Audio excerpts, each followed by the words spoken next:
Terimalah salam terbaik, termanis dari mimbar yang kudus ini. Shalom kerinduanku church. Bisa lebih kompak, lebih semangat lagi dong. Shalom. Shalom. Apa kabar semuanya saudara? Tuhan Yesus itu dahsyat, amin. Siapa yang excited masuk di bulan November saudara? Puji Tuhan, bilang kiri kanan saudara, berkatmu double bulan ini. Bilang saudara, berkatmu double. Yang percaya boleh bilang amin dulu saudara. Dan kasih tepuk tangan dulu yang dahsyat bagi Tuhan kita. Kalau biasanya saya memakai 30 detik untuk saudara boleh ngomong, izinkan saya memakai 30 detik untuk mensaksikan kebaikan Tuhan. Karena tahun ini gereja ini percaya the year of many open doors, tahun di mana Tuhan banyak buka pintu. Maka mulai dari minggu pertama ini sampai dengan minggu terakhir di tahun 2025, saya akan memulai dengan sebuah kesaksian yang Tuhan kerjakan di gereja ini kepada jemaat yang dilayani di gereja ini. Ada seorang jemaat namanya Grace Natali, bisa tolong ditampilkan. Ini bukan Grace Natali seorang tokoh politik saudara. Ada Grace Natali, bisa tolong ditampilkan. Mengalami penyakit yang namanya autoimun lupus dengan Hashimoto, apa nama lengkap saudara ya. Penyakitnya dia mengalami penyakit myasthenia gravis dan Hashimoto sejak tahun 2015.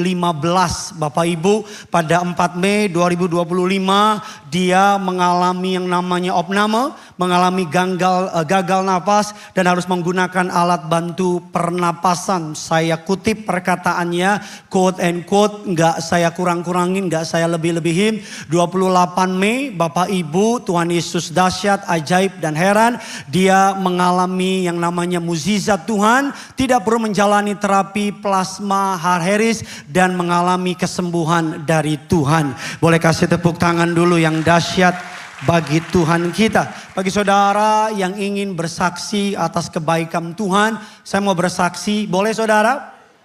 Boleh nggak saudara? Saya berapa waktu yang lalu general check up sama istri saya di Penang saudara. Di Malaysia lebih tepatnya. General check up 2 tahun saya nggak pernah cerita sama jemaat. Tapi istri saya ada di sini menjadi kesaksian. Istri saya, Bapak Ibu, mama mertua saya itu kanker payudara. Survivor saudara. Dan ketika kami cek 2 tahun yang lalu general check up, kami rutin general check up Bapak dan Ibu jemaat yang dikasihi Tuhan. Dan istri saya ada benjolan di payudaranya. Dan dokter bilang karena mamanya itu survivor cancer, maka besar kemungkinannya istri saya juga memiliki yang namanya hal tersebut saudara. Kami kemarin pergi ke general check up ke Malaysia. Bapak Ibu, ini bukan promosi Malaysia, bukan saudara ya. Cuma mau cerita doang. Tadinya gak mau cek. Karena kadang-kadang kan cek kan takut kecewa gitu saudara ya. Jadi kami cuekin aja selama 2 tahun. Tapi tiap hari kami doakan saudara. Dan ketika mau dicek saudara ini ketika mau dicek. Kami nggak ambil paket itu. Tiba-tiba dokternya bilang nggak mau sekalian cek. Udah cek aja semuanya. Istri saya lihat dia dan kita lihat-lihatan saudara. Karena kita berdua tahu nih. Kita doa tiap malam selama 2 tahun nih. Kalau dicek nanti kalau makin ada gimana. Kadang-kadang kan kita punya mekanisme coping. Mekanisme kita kan udah deh nggak mau tahu gitu kan saudara kan. Nggak ada orang kayak sama kayak saya di sini. Atau cuma saya ngalamin sama. Kan kadang kita gitu kan. Kita nggak mau sakit, nggak mau kecewa, kita nggak mau tahu. Kadang-kadang kan gitu kan. Tapi ya udah nggak tahu gimana, udah cek aja gitu. Uang bukan masalah buat kami. Padahal mah masalah juga saudara. Dan ketika dicek hasilnya beberapa jam kami makan dulu Bapak Ibu. Dan ketika dicek saya nggak pusingin yang lain. Dan ketika dicek dalam anugerah Allah oleh kasih karunia Allah. Benjolan di payudara istri saya tidak ada sama sekali, bersih, clean saudara. Tepuk tangannya bisa lebih dahsyat dari ini dong saudara. Nah hari ini tema khotbahnya kaitannya dengan ini Bapak Ibu. Selama 1 bulan ke depan, bulan November kita akan belajar mengenai resilience. Resilience Bapak Ibu. Resilience adalah sebuah daya tahan. Adalah sebuah ketangguhan. Adalah sebuah ketabahan. Adalah sebuah kemampuan. Banyak orang Kristen punya kemampuan beriman. Imannya kuat tapi daya tahannya gak kuat. Banyak orang Kristen karunia berkata-katanya hebat. Kalau bahasa roh dari awal sampai akhir bahasa roh terus saudara. Sampai roh aja bingung sama dia saudara. Ada banyak orang Kristen punya karunia iman yang hebat. Tetapi ketangguhan, ketabahan, daya tahannya jauh dari kata hebat. Kata resilience diambil dari kata sebuah kalimat, tampilkan gambarnya. Seperti sebuah Pegas, Bapak Ibu. Seperti sebuah Vegas, Bapak Ibu. Sebuah per, mau ditarik kayak apapun, mau diinjek kayak apapun, mau ditekan kayak apapun. Kalau dilepas dia kembali ke posisi awal. Tuhan mau saudara jadi orang Kristen yang kayak gini. Mau diomongin, mau dijelekin, mau ada badai, nggak ada badai, mau awal bulan ataupun akhir bulan, sukacitanya sama. Kan awal bulan kan. Mau baru gajian, gak gajian, mau apapun. In the season dalam hidup apapun. Apapun kata dokter, apapun kata tetangga, apapun kata orang. Kita bisa dengan iman berkata bahwa aku bukan hidup dari kata orang. Tapi dari kata firman Allah yang berkata kepadaku. Udah sakit tangan saya, tepuk tangan kayak apa kayak. Amin. Saya berikan contoh, Bapak Ibu tampilkan gambar selanjutnya. Ciri atau contoh orang yang memiliki resilience, Bapak Ibu. Ini adalah namanya Ibu Amy, Bapak Ibu tampilkan gambarnya. Dia adalah seorang manusia, pasti. Ya Bapak namanya Amy May, Bapak Ibu. Dia seorang yang alergi kacang. Dia seorang penyiar TV, Bapak Ibu. Kalau sudah lihat ini di atas di masa dia kejayaannya. Suatu hari dia jalan-jalan di sebuah restoran di Hungaria. Bapak Ibu samping Pelumpang. Dia jalan-jalan di sebuah kafe dan dia tanya, ini nggak ada kacang kan? Nggak ada peanut kan, saudara? Nggak ada kacang kan? Dikatakan oleh pelayannya nggak ada, aman, clear, bersih dan sebagainya. Dia makan dan mengalami yang namanya penyakit dan sebagainya. Ini Bapak Ibu. Tetapi yang hebat dari Amy, yang hebat dari keluarganya, mereka nggak nyerah. Mereka nggak nyerah, bahkan dari kejadian ini mereka mendirikan yang namanya The Amy Trust, Bapak Ibu, sebuah foundation yang nolong banyak orang. Bahkan beberapa orang bilang bisa yang namanya untuk bunuh diri dan sebagainya. Tetapi dia tetap stand strong, tetap beriman, tetap percaya. Saya kutip perkataan dari mamanya, bukan perkataan saya, saudara ya. Karena saya nggak kenal sama dia. Perkataan mamanya, Bapak Ibu, kami tidak tahu apa yang akan terjadi. Tapi kami tahu Tuhan masih memberi napas bagi Amy. Dan selama napas itu masih ada, kami nggak akan menyerah. Resilience adalah sebuah karakter iman yang Tuhan ingin minta dari saudara dan saya. Kadang-kadang bukan Tuhan gak jawab. Kadang-kadang di tengah jalan kita break, Pak. Kadang-kadang bukan Tuhan gak tolong. Kadang-kadang di tengah jalan kita patah, Pak. Kadang-kadang bukan Tuhan gak bela. Tapi kadang-kadang di tengah jalan masalah datang kita mundur dari Tuhan. Masalahnya Tuhan tetap berkuasa. Tapi kadang-kadang dari sisi Tuhan done. Dari sisi Tuhan beres. Dari sisi kitanya ini nih. Kita nggak sabar, ada banyak rumah tangga nggak kuat, udah cerai aja deh. Ada banyak pengusaha nggak kuat, udah bunuh diri aja deh. Kalau saya lihat saudara diem nggak kuat, saya turun saudara. Tapi saya kuat.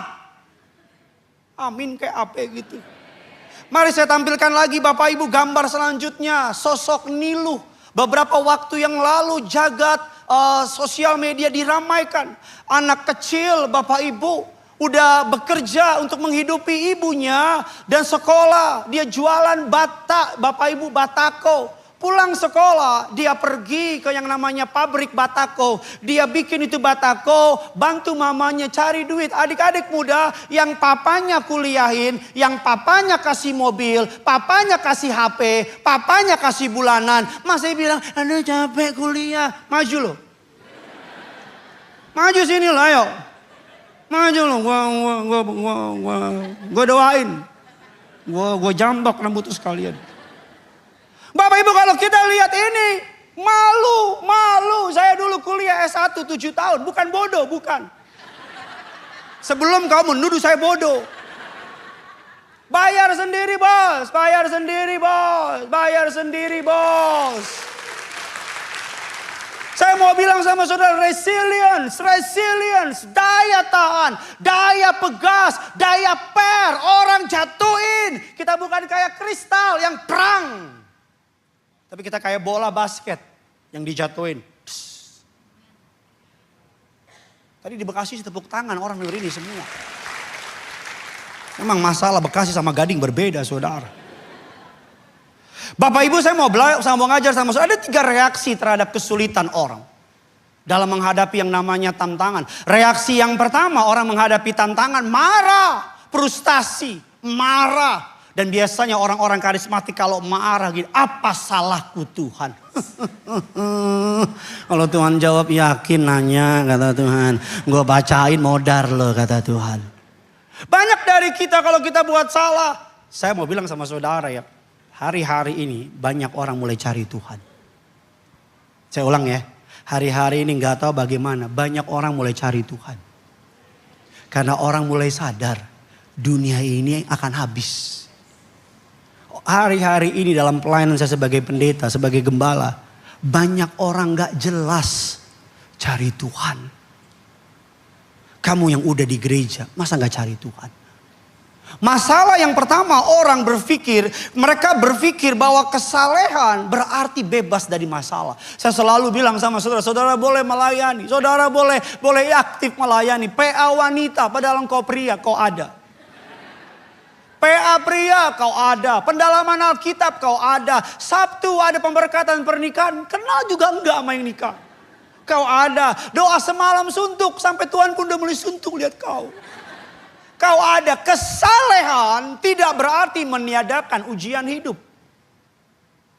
Saya ulang lagi, kesalehan tidak berarti meniadakan ujian kehidupan. Tanya sama sahabat kita, Ayub. Semanjun tak marganya itu. Kurang saleh apa Ayub? Betul tidak? Bapak Ibu, kalau saya mau cerita sama saudara, berkali-kali di saat saya berada dalam level yang menurut saya menyenangkan Tuhan, Tuhan hajar, dar. Gimana bunyinya? Ah, mantap. Tuhan hajar sampai saya bilang, Tuhan saya salah apa Tuhan? Dari mana pertanyaan tadi salah? Dari pengalaman saya. Kadang-kadang kalau kita nanya saya salah apa, Tuhan bilang banyak bos. Kalau gue bacain malu beres bos. Yang kedua, respon orang ketika menghadapi kesulitan, menyerah atau kabur. Bilang kiri kanan saudara, jangan lari bos. Nggak bilang, lihat matanya, dia mau lari itu, dia bilang. Bilang jangan lari bos. Amin. Sama-sama bilang sama saya bukan orang yang menyerah. Kurang semangat, kayak udah mau menyerah omonganmu itu. Pak Bu, ketika saya menghadapi masalah besar 2 tahun yang lalu. Ada jemaat dari Kanada telepon saya, lebih tepatnya DM. Dia bilang gini, Pak Pendeta, kami kumpulan orang Indonesia di Kanada. Kalau Pak Pendeta di Indonesia nggak ada tempat, ke Kanada Pak, jadi gembala buat kami. Kami siap, rumah semua ditanggung oleh kami. Harus kamu yang nanggung lah. Kan kamu yang panggil aku. Masa aku yang nanggung? Terbesit dalam otak saya, mau lari. Tapi saya udah lama ikut Tuhan. Udah 2000 tahun. Saya tahu kalau ikut Tuhan lari. Kita lari nih. Masalah cuma masalah bilang, gue tungguin di sini kata masalah. 5 tahun kemudian datang lagi tuh masalah. Saudara boleh panggil semua pendeta di muka bumi, tumpang tangan, tumpang kaki kalau perlu. Tidak mungkin hidupmu tanpa masalah. Tidak mungkin. Hanya orang yang tinggal di Pondok Rangon, tanah kusir, tahu kan? Yang gak punya masalah. Bilang kiri kanan saudara, selama masih punya masalah, puji Tuhan masih hidup. Amin. Hanya orang yang udah di peti mati, yang udah pakai jas, ada Alkitab, ada kidung pujian, kira mati aja ada Alkitab di petanya. Hidup gak pernah dibaca. Bapak Ibu, dalam secara ilmu psikologi yang namanya resilience dibagi menjadi 4. Ada yang namanya physical resilience, yaitu fisik kita yang kuat. Orang pada flu, dia gak flu-flu. Karena udah mati. Bapak Ibu, yang kedua adalah mental resilience. Mentalnya kuat. Secara mentally kuat. Diomongin, dicengin kuat. Yang ketiga adalah emotional resilience. Dia bisa coping, mekanisme copingnya Bapak Ibu dalam menghadapi emosinya dia bisa atur. Dan yang keempat adalah social resilience. Apa itu Pak Pendeta? Dia ditaruh di tongkrongan apa, jadi itu orang. Ditaruh di orang Batak, tiba-tiba jadi Batak dia. Ditaruh di orang Cina, tiba-tiba jadi Cina dia. Tiba-tiba keluargaku Cina itu. Padahal muka segi 4. Ditaruh di orang Jawa, tiba-tiba langsung Jawa. Ayo, ojo ke susu. Itu yang disebut dengan yang namanya social resilience. Tapi yang hari ini ingin saya ajar sama saudara adalah resilient faith. Resilient dari sudut pandang Alkitab. Bagaimana kita sebagai orang percaya memiliki kekuatan. Siapa di sini yang sepakat sama saya kalau masalah datang tiba-tiba? Masalah datang, tapi kabar baiknya berkat juga datang tiba-tiba. Jangan berkat aja lo, amin. Tepuk tangan lagi.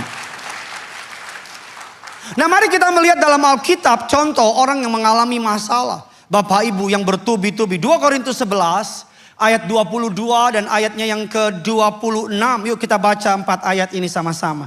3, 2, 1, ya. Apakah? 2 Korintus 11 ayatnya yang ke-22, 26. Yang megang slide kurang resilience. 2 Korintus 11 ayat 22, 26. Yuk, 3, 2, iya. Apakah? Apakah mereka? Aku juga. Apakah mereka? Aku juga. Apakah mereka?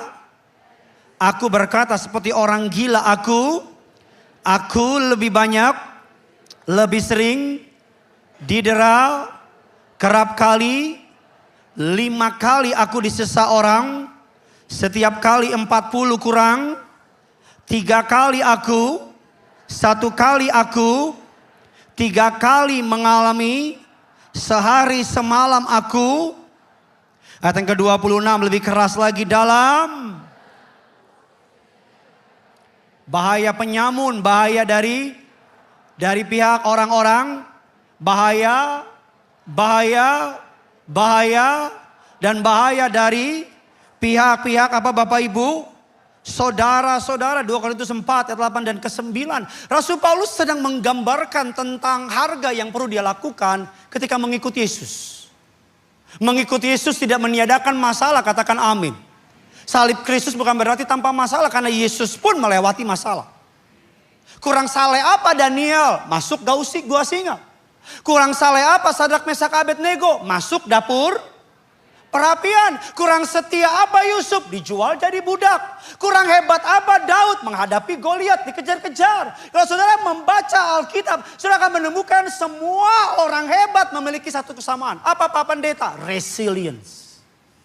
Mereka punya yang namanya daya tahan. Mereka punya yang namanya daya juang. Mereka punya yang namanya ketabahan. Sabar gitu loh. Sabar, gak semua berjalan sebagaimana yang kita mau. Sabar, gak semua waktu kita sesuai dengan waktunya Tuhan. Sabar, gak semua orang jahat langsung kena karmanya. Siapa di sini yang berharap orang jahat langsung kena karmanya? Angkat tangan.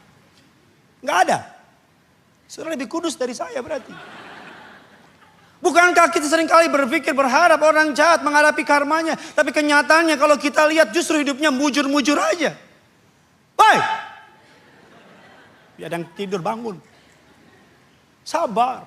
Sabar. Resilient. Daya tahan. Ibarat per. Ditekan sesaat gini. Tapi kemudian dilepas. Sampai ke hatimu. Cie. 2 Korintus 4 ayat yang ke-8 dan ke-9. Dalam segala hal kami namun dianiaya, namun dihempaskan, namun saya do research Bapak Ibu. Menurut beberapa penelitian saya baca dari sebuah buku atau sebuah majalah dari perusahaan top di dunia, dikatakan salah satu rahasia leader yang berhasil. Saya bacakan sama saudara. The key ingredient in the most successful leader is not their knowledge, not their skill, not their desire, but their resilience. Dikatakan salah satu atau kunci dari keberhasilan kebanyakan leader bukan pengetahuan, bukan skill, bukan desire, tetapi apa? Daya tahan. Daya tahan. Kuat. Pak, Pak, Pak, Pak. Jangan sampai istrimu yang jawab, Pak. Pak, kita nggak punya pilihan, Pak. Kita goyang, Pak. Goyang rumah tangga, Pak. Bu, ibu-ibu lebih cepat daripada bapak-bapak. Bu, ibu sakit, Bu. Sakit semua di rumah, Bu. Istri saya, aduh, kayaknya itu badak badannya. Saya, Pak, baru pusing dikit, Pak. Udah ngomong sama istri saya, kalau aku kenapa-napa kamu jangan nikah lagi ya. Aku gak rela, aku akan Tapi istri saya, Pak, pusing lah, apalah. Tetap bangun pagi, jam 5, ngurus anak. Saya bangun gak? Bangun. Tapi pura-pura gak bangun. Ya. Resilience. Ada 2 kebenaran, karena waktu saya gak banyak. Bukan saya mau dipanggil Tuhan. Tapi biar saudara bisa mengerti. Resilient faith. Yang ketiga, hadir dan bertahan.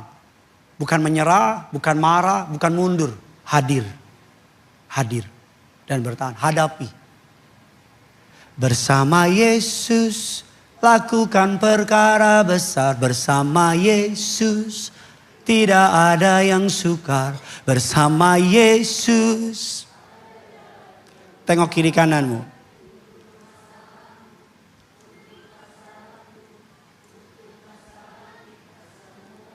Amin.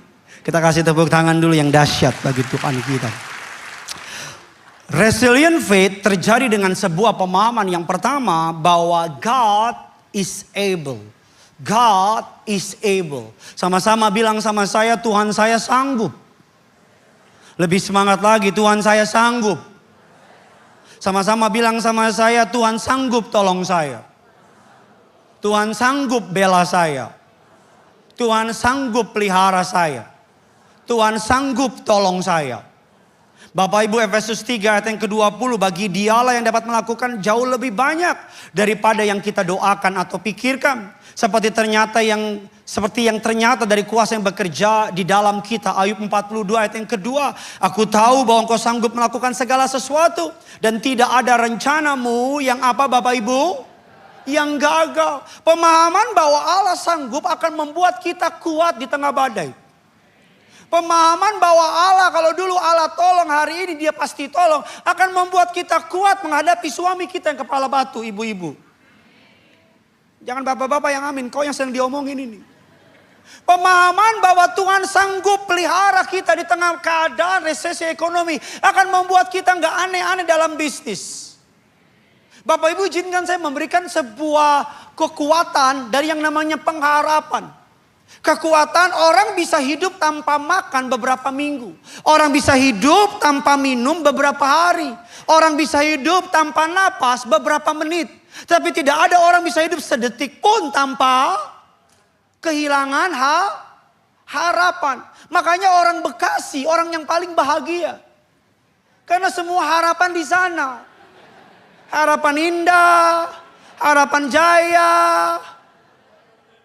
Harapan apa lagi? Harapan Baru. Hanya orang Bekasi, semua harapan diborong sama dia. Orang Kelapa Gading gak kurang harapan. Saya mau bilang sama saudara, ada sebuah penelitian eksperimen dari seorang dokter namanya Dr. Kurt Richer. Bapak Ibu, dia mengamati sebuah tikus yang dimasukkan ke dalam wadah penuh air. Tampilkan gambarnya. Tikus Bapak Ibu dimasukkan ke wadah sepenuh air. Dan ditunggu tikus ini Bapak Ibu. Rekor terbaik adalah 15 menit sampai 20 menit. Tikus itu mati. Tapi yang menarik Bapak Ibu, tikus berikutnya, saudara bisa Google it. Tikus berikutnya ditaruh. Detik-detik tikus ini udah hampir mati. Akan diambil tikusnya, dikeluarin, dikeringin, dikasih makan, dirawat. Dan beberapa waktu kemudian ditaruh lagi dalam air. Tadinya berapa menit Bapak Ibu? Ternyata kehidupan berikutnya dia bisa bertahan jauh dari 20 menit. 60 jam. Kenapa dia bisa bertahan 60 jam? Karena dia minum vitamin yang baik. Enggak, bukan itu maksudnya. Saya udah lama kenal saya masih aja masih kebohong sama saya. Bapak Ibu, kenapa dia bisa bertahan lebih lama? Ini perkataan dari dia. Dari Dr. Kurt Richard. Jika makhluk mengetahui bahwa penyelamat akan datang, ia dapat bertahan jauh lebih lama. Tikus bisa bertahan 60 jam. Ya anakku, tadinya 20 menit. Jadi 60 jam. Karena dulu pernah ditolong. Jadi ketika dia pikir pasti ditolong. Tikus saja punya iman. Masa kamu anak Tuhan gak punya iman? Kalau dulu Tuhan tolong, hari ini dia pasti tolong. Amin. Kalau dulu Tuhan bela, hari ini dia pasti bela. Siapa yang menanti-nantikan Tuhan? Penantianmu gak akan kecewa. Jangan tinggalkan Yesus. Jangan lepaskan pengharapan. Amin. Yang pertama, mari kita melihat. Makanya di tengah masalah, Bapak Ibu, di tengah badai kehidupan, kita perlu mengerti. Saya akan kasih contoh sama saudara. 2 Raja-Raja 6 ayat yang ke-25. Ini adalah kisah di mana keadaan sangat berat di Samaria pada masa itu. Yuk kita baca. 2 Raja-Raja 6 ayat yang ke-25. 3, 2, iya. Ketika mereka sehingga dan 1/4 kap dari tai merpati 5 keping. Bapak Ibu izinkan saya menerjemahkan ayat ini dari konsep in the modern era. 1 kepala keledai berharga 80 keping perak. Dalam rupiah, dalam ekonomi rupiah, kurang lebih harganya 12 juta pada masa itu. 1 kotoran merpati itu harganya 750.000. Ayat ini sedang bicara tentang krisis moneter yang parah. Saya nggak pernah lihat orang ke restoran bilang, "Mas, 1 kepala keledai 1." Gak pernah. Saya sering dengar kepala kakap. Kepala babi, kepala tuna, sering. Rahang tuna. Tapi gak pernah pesen dengar orang kepala keledai 1 mati. Jadi ayat ini sedang bilang keadaan lagi susah. Tetapi saya mau bilang bahwa dalam keadaan susah, hati-hati mengatupkan mulutmu. Saya ulang lagi ya, di tengah pergumulan hidup saudara, sakit penyakit, ekonomi, pemecatan, tuntutan hukum, apapun yang saudara hadapi, pesan saya dari mimbar yang kudus ini, hati-hati mengatupkan mulutmu. Jangan sampai salah ngomong. Jangan sampai ngomong yang akan saudara menyesal. Karena perkataan bisa mendekatkan berkat, bisa menjauhi berkat. Saya selalu bilang, orang kalau lagi punya masalah, ekonomi, suami istri ribut, itu bodohnya kuadrat. Udah miskin, ribut lagi. Kalau kaya, ribut masih mending. Suaminya, papa pergi. Kemana? Ke Paris. Ya udah mama pergi ke PI, ngapain? Habisin semua berlian. Lah kamu mau pergi kemana? Mau keluar ditunggu mata elang di depan. Motor gue ambil deh. Keluar tukang tagih di depan. Kalau udah susah, ribut, makin susah. Bu, jangan pura-pura gak lihat, Bu, lihat saya, Bu. Ibu gak mau lihat ini pendeta ngomong apa nih. Iya, Bu, suamimu lagi susah, Bu. Maaf ya perkataan saya, tutup. Dia susah, ke rumah. Istri, kayak tikus kejepit pintu, tau gak? Suaminya lihat, setan lah kau, pergi lagi. Saya layanin suami istri, ini kenyataan ya. Yang suaminya kalau ke kantor, padahal masuk kantor jam 10, dari jam 6 dia udah keluar. Dia pulang sampai jam 1 malam. Saya tanya, kenapa? Kalau ketemu sama istriku Pak Pendeta, bisa tambah ring jantungku katanya. Kan ada suami tuh, istrinya cerewet, suaminya gak kuat, istrinya dibawa ke pinggir kota, ada sumur. Suaminya lagi duduk, istri lagi duduk, lala selfie didorong sama suaminya ke dalam. Suaminya pulang dengan happy. Tidur malam-malam karena biasa ribut, dia gak tenang. Ternyata cerewet istrinya bikin dia tidur. Dia balik lagi ke pinggir kota. Dia lempar tali ke sumur itu. Dia tarik, Dia kaget, kok berat? Istriku biasanya ringan. Ketika ditarik muncullah ada makhluk, ada tanduk, ada gigi, mata menyala. Suami tanya, siapa kamu? 300 tahun aku tungguin seumur ini. Kenapa kamu naik? Itu di bawah siapa? Katanya.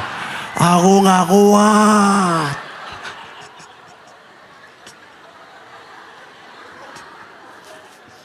Itu ada yang kayak, jangan ketawa Bu, kita lagi ngomongin ibu ini. Kok ketawa sih? Maksud saya daya tahan tuh bukan daya tahan diomongin. Tahu isi itu enak, tahu diri lebih enak. 2 Raja-Raja 7 ayat 1 dan kedua, yuk kita cepat saja. 2 Raja-Raja 7 ayat 1 dan 2 kita baca sama-sama. Lalu berkatalah apa? Elisa, besok kira-kira apa? Akan berharga sesikal dan 2 sukai jelai akan berharga. Ayat yang kedua, tetapi perwira yang menjadi apa? Menjawab apa? Katanya, sekalipun masakan hal itu mungkin, jawab abdi Allah, sesungguhnya engkau akan apa? Tetapi tidak akan apa? Dari ayat ini kita dapat informasi bahwa Elia bilang besok akan terjadi kelepasan. Tapi perwira ini gak dijaga mulutnya. Dia bilang gak mungkin, gak bisa. Kadang-kadang suami istri, Tuhan mau jawab berkat suaminya. Istrinya emang gak mungkin lah. Kadang-kadang istrinya mau dijawab, suaminya bilang gak mungkin lah. Di tengah masa sukar, hati-hati mengatupkan mulut. Amin. Hati-hati. Jangan buru-buru ambil kesimpulan. Kalau dipecat, cukup sampai dipecat. Jangan melebar kemana-mana. Nanti kita mati nih. Nanti kita makan apa nih. Nanti anak-anak gimana. Oh, nanti kalau tetangga tahu nih. Semua. Sampai nanti kalau alien di Mars tahu kita diserang nih. Ya, kemana-mana. Kemana-mana. Kita tuh suka ahlinya menambahin masalah yang belum waktunya. Makanya banyak orang, Bapak Ibu, masih di awal bulan, otak udah di akhir bulan. Itu yang ketawa-ketawa pelaku itu deh. Oh iya, benar juga si Gideon nih. Ada sebuah kisah di Tiongkok kuno. Ada seorang petani punya kuda yang cantik. Sama-sama bilang sama saya, kuda yang cantik. Datanglah pengusaha mau beli kudanya. Petaninya karena menyengir gak dijual kudanya. Berapa waktu kemudian kudanya hilang. Lari ke hutan. Orang desa bilang, sial kan kamu. Sayang sih gak dijual. Apa kata petani itu? Jangan buru-buru bilang sial. Kita nggak tahu. Yang kita tahu kudanya pergi. Sial atau beruntung kita nggak tahu. Berapa bulan kemudian kudanya balik bawa 4 temannya dari hutan. Kuda juga. Orang desa bilang, wah iya nggak sial, untung kamu. Apa jawab petaninya? Jangan buru-buru bilang untung. Kita nggak tahu untung apa sial. Yang kita tahu kudanya balik bawa 4 teman. Berapa bulan kemudian anaknya naik kuda yang liar itu. Anaknya jatuh, kakinya patah. Lagi-lagi orang desa, lu memang sial tuh kuda, bener kata kamu. Apa kata petani? Jangan buru-buru bilang sial atau untung.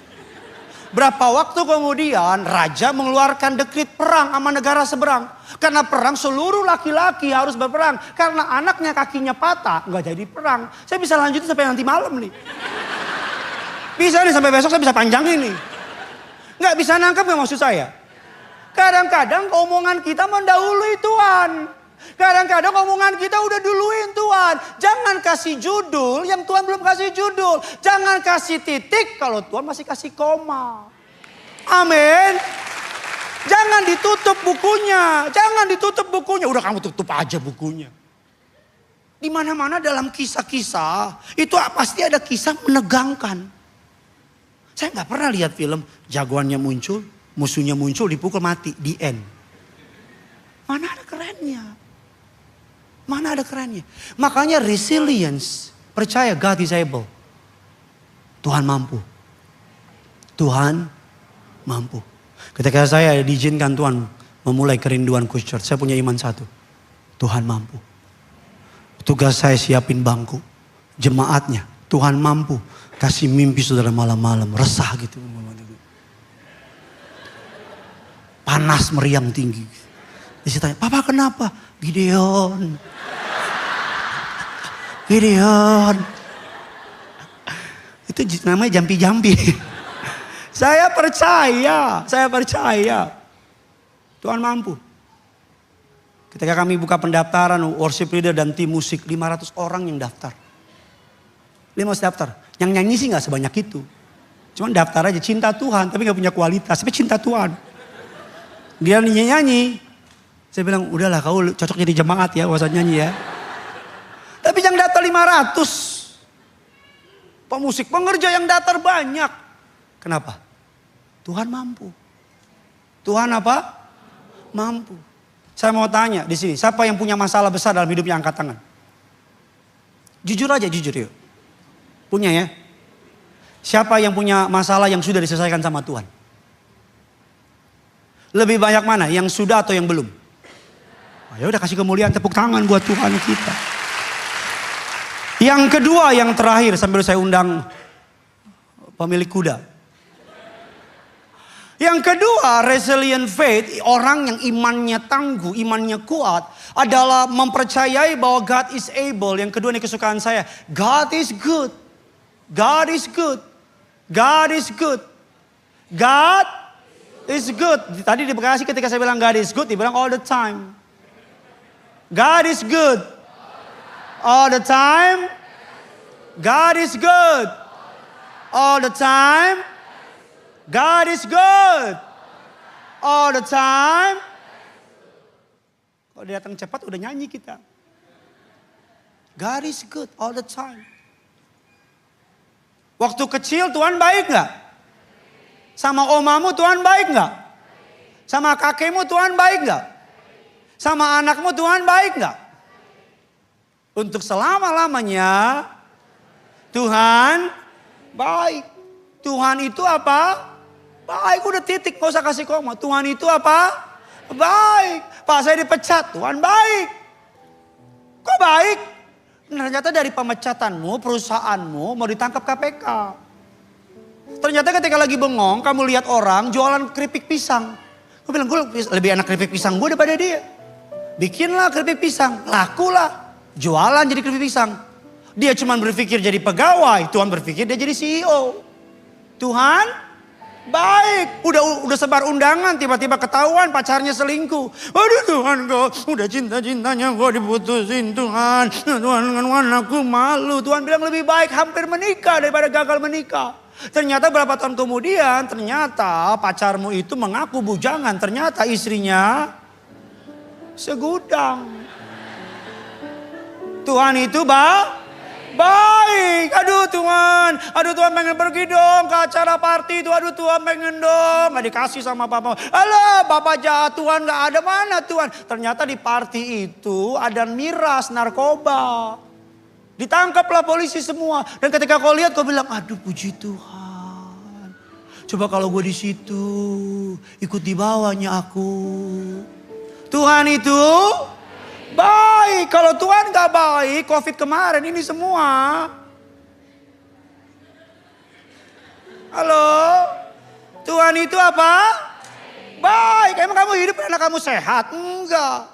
Entah bagaimana ketika orang asing gak masuk ke hidungmu, padahal gede hidungmu. Gede.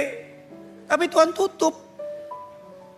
Kalau mata rohanimu dibuka sama Tuhan, kaget kamu. Kaget. Mobil yang hampir nabrak kamu. Orang yang mau tusuk kamu.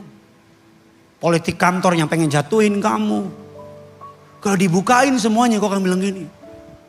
Malu aku sama Tuhan. Aku marah-marah, komplain, ngeluh. Ternyata dijagainya aku. Kalau kamu melihat rancangan dia kepada hidupmu di masa depan. Saya yakin kita semua berlutut dan nangis dan bilang, siapalah aku ini. Sedemikian besar rancanganmu dalam hidupku. Tuhan itu baik, udah baik. Kamu gak akan ngerti. Imanmu gak akan teruji dengan benar. Sampai kamu di gereja. Lagi sesak hati, banyak masalah. Tapi tetap nyembah. Tuhan Yesus baik. Sungguh amat baik. Sampai istrimu bilang, ini pujian. Tapi bagiku penyembahan. Tuhan baik. Amin. Enak kan angkat tangan sambil nangis. Semua baik.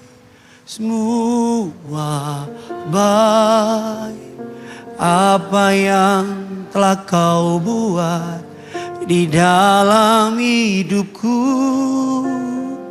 semua baik, sungguh teramat baik.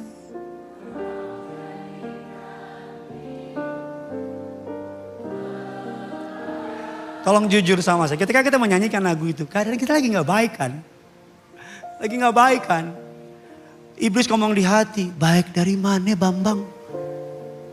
Hutang numpuk itu hutang. Baik dari mana? Lalu besok makan apa?